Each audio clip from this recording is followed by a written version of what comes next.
MA उत्तरार्ध तृतीय प्रश्न पत्र भाषा विज्ञान इकाई अर्थ विज्ञान।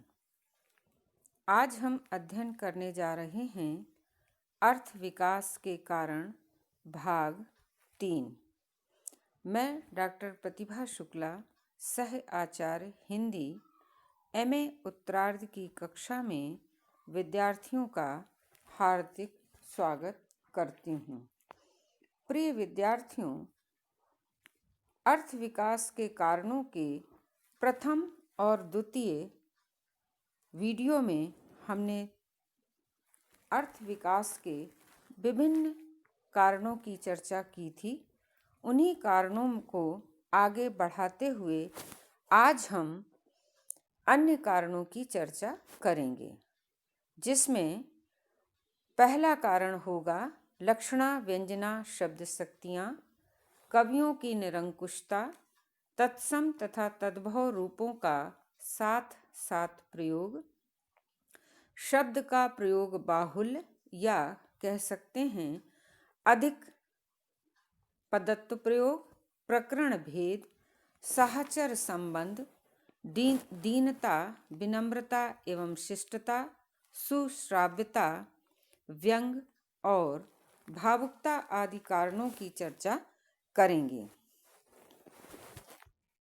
अर्थ विकास के पहले वीडियो और दूसरे वीडियो से आगे बढ़ते हुए हम बात करेंगे सर्वप्रथम लक्षणा व्यंजना शब्द शक्तियों की। शब्दों में रहने वाली लक्षणा व्यंजना शब्द शक्तियों के प्रयोग के कारण भी शब्दों के अर्थों में परिवर्तन आ जाता है। वस्तुतः उपर्युक्त जो पिछले वीडियो में हमने चर्चा की थी, लाक्षणिक प्रयोग, औपचारिक प्रयोग, अलंकारिक प्रयोग, कहावतों तथा मुहावरों में शब्दों का प्रयोग आदि जितने भी अर्थ परिवर्तन के कारण हैं, वे सब लक्षणा शब्द शक्ति की ही देन है। कर्मणि कुशल अर्थात काम में कुशल में कुशल शब्द का चतुर या पटु अर्थ लक्षणा शब्द के कारण है। लाठियाँ चल रही हैं में लाठियाँ चलने का अर्थ आदि जो हम लेते हैं वो लक्षणा शब्द शक्ति के द्वारा ही निकालते हैं। इसी प्रकार मुहावरे, कहावतें सब लक्षणा का ही चमत्कार है। इसी प्रकार अलंकारों से भी शब्दों के अर्थ में परिवर्तन होता है, वह भी लक्षणा शब्द शक्ति के द्वारा ही संभव है। इसी प्रकार अस्त अंग तो अर्कः या सूर्यास्त हो गया या संध्या हो गई आदि वाक्यों के जो भिन्न भिन्न व्यक्ति भिन्न भिन्न अर्थ लेते हैं, जैसे धार्मिक व्यक्ति कहेगा संध्या उपासना का समय हो गया, ग्वाला गायों को लौटाने का समय हो गया, विद्यार्थी पढ़ने का समय समाप्त हो गया, चोर चोरी करने की तैयारी करने का समय हो गया आदि आदि जो भी भिन्न भिन्न अर्थ लेते हैं वह व्यंजना शक्ति के द्वारा ही ज्ञात होता है। विभिन्न व्यक्तियों की विभिन्न रुचि के अनुसार अर्थ देने के कारण ही व्यंग या ध्वनि काव्य को उत्तम काव्य माना जाता है। एक ही शब्द से कि सूर्यास्त हो गया या अर्क जो है अस्ताचल के अस्त अंक में चला गया है, इसी एक बात से कई लोगों ने जो जिनका व्यवसाय भिन्न भिन्न है या जिनकी अवस्था भिन्न भिन्न है, उन्होंने अपना अलग अलग अर्थ निकाला और इस तरह से एक ही शब्द के भिन्न अर्थ हो गए और इस तरह से वे अर्थ परिवर्तन के कारण बने। अगला कारण है कवियों की निरंकुशता। कभी कभी स्वच्छंदता पूर्वक शब्दों को मनमाने अर्थ में प्रयुक्त करने के कारण कवियों की निरंकुशता मानी जाती है। ऐसे स्थलों पर शब्दों का प्रयोग अशुद्ध न मानकर कवियों के अनुसार ही उनका अर्थ करना पड़ता है। यह सुविधा केवल सिद्ध कवियों की ही है। जायसी की निम्न पंक्ति में निराश शब्द द्रष्टव्य बहुत धूम घूंटत मैं देखे उतरु न देह निराश। यहाँ निराश शब्द का अर्थ निराश या आशा रहित न होकर निरपेक्ष है। इसी प्रकार सुमित्रानंदन पंत ने अपनी बापू के प्रति कविता में गांधी जी को अछूत कहा है, जिसका अर्थ है छुआछूत से परे। इसी प्रकार एक और उदाहरण रामचरितमानस से अधिकतर लिया जाता है, जब सीता जी कहती हैं मरम बचन तब सीता बोला। यहाँ पर बोला शब्द जो है कहा के अर्थ में है, जबकि यदि बोला क्रिया का ही प्रयोग किया जाए तो स्त्रीलिंग का प्रयोग होना चाहिए।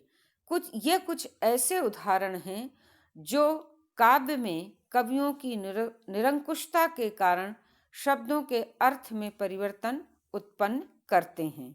अगला कारण है तत्सम तथा तद्भव रूपों का साथ साथ प्रयोग करना, एक साथ प्रयोग करना।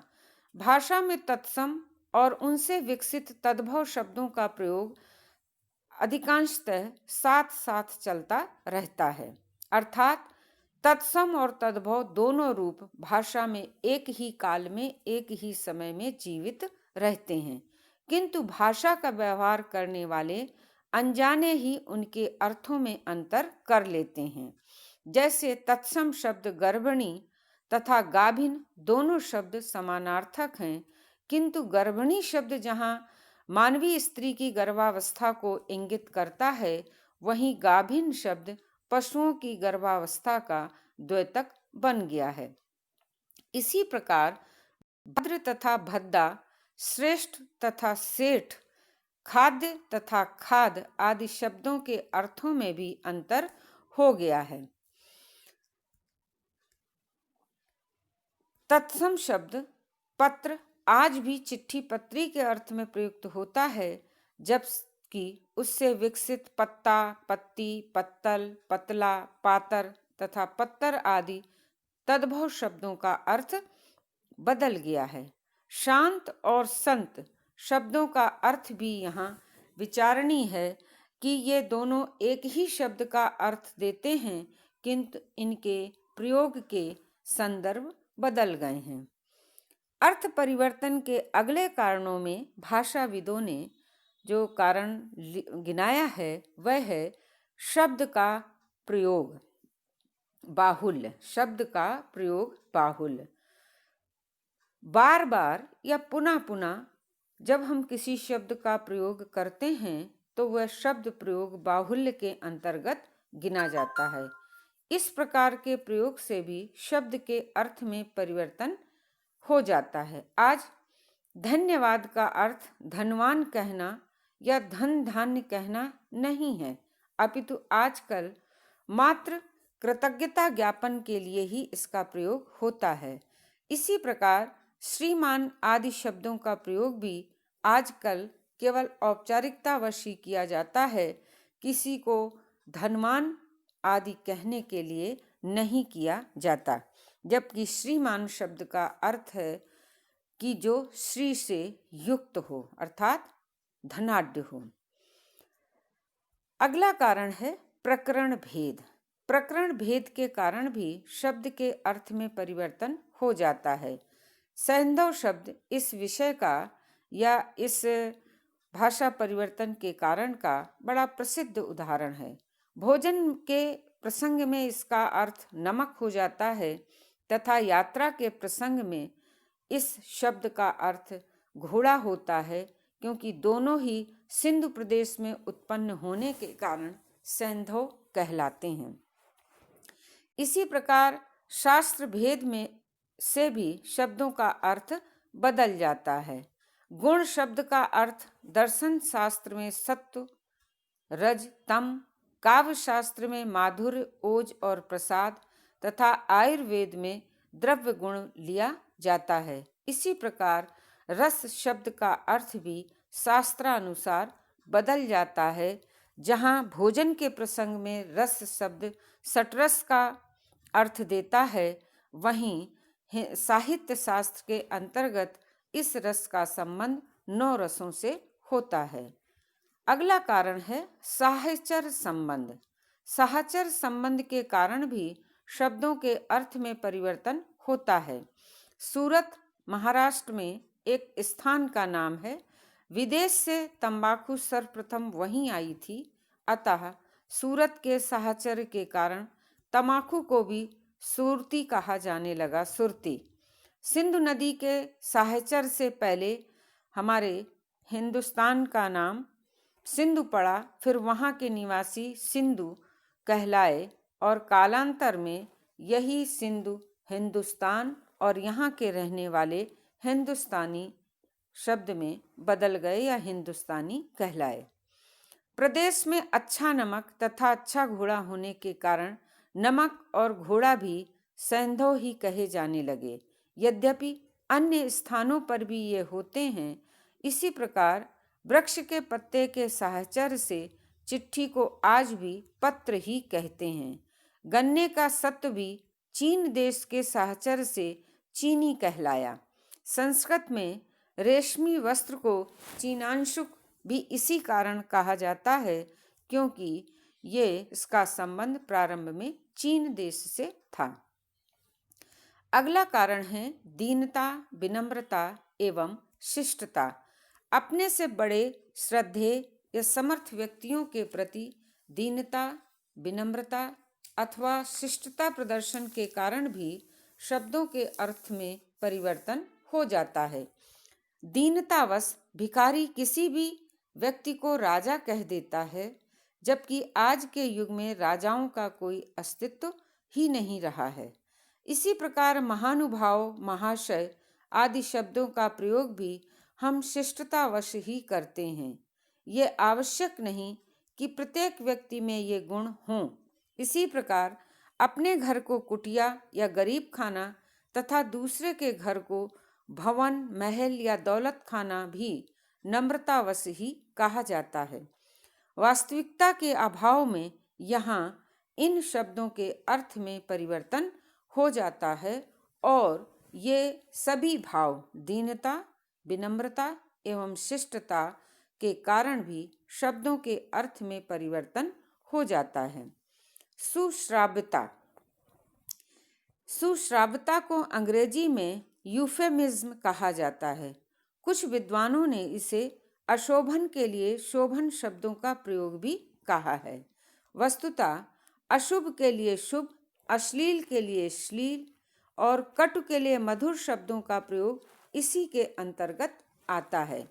भयंकरता तथा हीनता की भावना को कम करना तथा अंधविश्वास भी इसी में सम्मिलित हैं।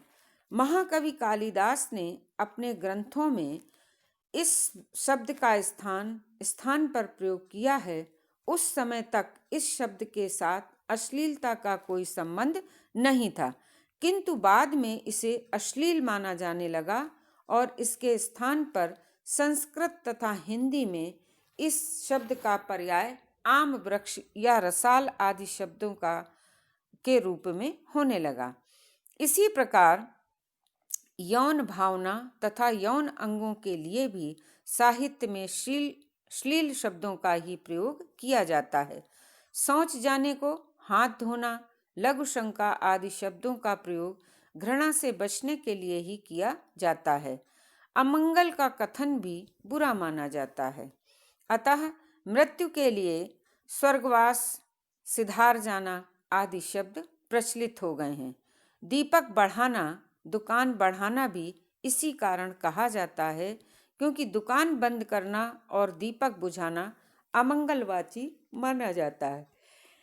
अंधविश्वास के कारण ही चेचक को माता या शीतला कहा जाता है। पति को अमुक का पिता आदि भी इसीलिए कहा जाता है। सर्प को कीड़ा कहने से भी उसकी भयंकरता कुछ कम हो जाती है।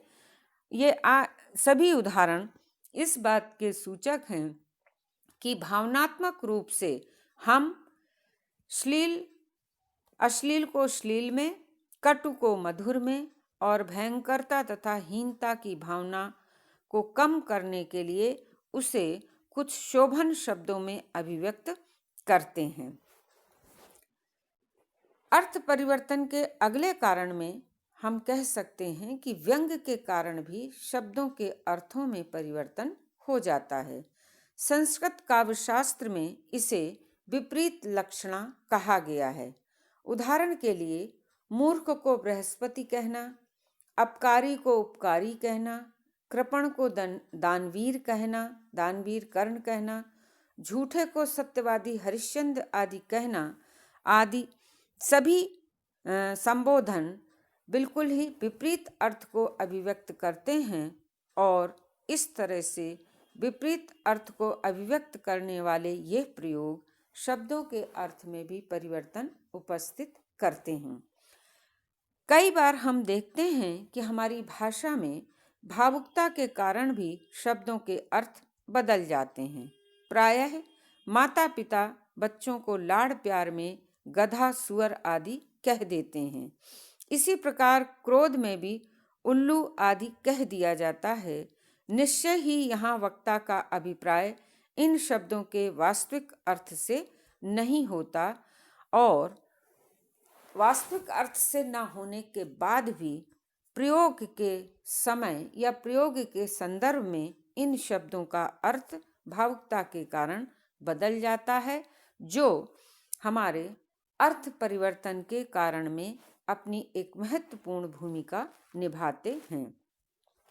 तो प्रिय बच्चों, इस प्रकार हमने देखा कि हमारे अर्थ परिवर्तन के अन्यान्य कारण हैं। कुछ और बचे हुए कारणों की मैं अगले वीडियो में चर्चा करूंगी। धन्यवाद।